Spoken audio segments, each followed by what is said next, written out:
நேர்மை குணமும் உண்மை மனமும் கொண்ட தனுசு ராசி நேயர்களே, தர்ம சிந்தனை உடையவர்கள் நீங்கள். ஆன்மீகத்தில் நாட்டம் அதிகம் உள்ளவர்கள். நாத்திகவாதியாக இருந்தாலும் தனக்கு மேல் ஒரு சக்தி உள்ளது என்பதை உணர்ந்தவர்கள். குரு பகவான் உங்கள் பிறப்பு ஜாதகத்தில் வலுவாக அமைய ஊர் போற்றும் உத்தமராகவும் அனைவராலும் வணங்கப்படுபவராகவும் வாழ்வீர்கள். சனி மற்றும் சுக்கிரன் உங்கள் ஜாதகத்தில் 2ஆம் இடத்தில் அல்லது 11ஆம் இடத்தில் வலுவாக அமைய பெற மிகப்பெரிய தொழிலதிபர்களாவீர்கள். 9ஆம் இடமான சிம்ம ராசியில் சூரிய பகவான் அல்லது செவ்வாய் பகவான் இருக்க அரசு அரியணை உங்களை தேடி வரும். உங்களுக்கு இந்த மாசி மாதத்தை பொறுத்தவரை உங்கள் 3ஆம் இடத்தில் 5 கிரக கூட்டணியானது நிகழ உள்ளது. 7ஆம் இடத்தில் அமர்ந்துள்ள உங்கள் ராசிநாதனான குரு பகவான் உங்கள் ராசியை தன் 7ஆம் பார்வையால் பார்ப்பது விசேஷமான பலனை கொடுக்கும். உங்கள் ராசிக்கு தற்பொழுது வியாழ நோக்கம் இருப்பதால் இதனால் வரை திருமணத்திற்காக காத்திருந்தவர்களுக்கு திருமணம் கைகூடி வரும். திருமணம் நிச்சயம் நடைபெறும்.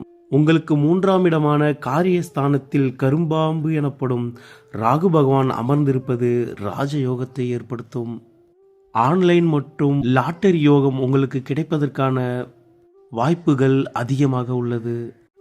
3ஆம் இடத்தில் இந்த மாதத்தில் சூரியன் மற்றும் செவ்வாய் பகவான் சஞ்சரிப்பது உங்கள் தைரிய வீரியத்தை அதிகப்படுத்தும்.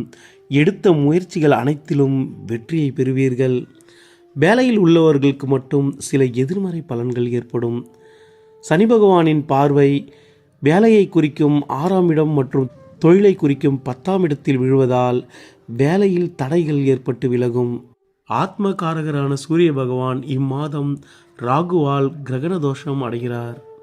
9ஆம் இடமான சிம்ம ராசியும் கேது பகவானால் பாதிப்படைகிறது.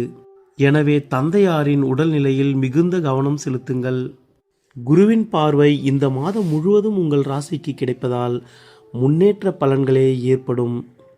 ராசிநாதன் வக்ர நிவர்த்தி ஆகும் வரை எதிலும் கவனமாக இருப்பது நல்லது.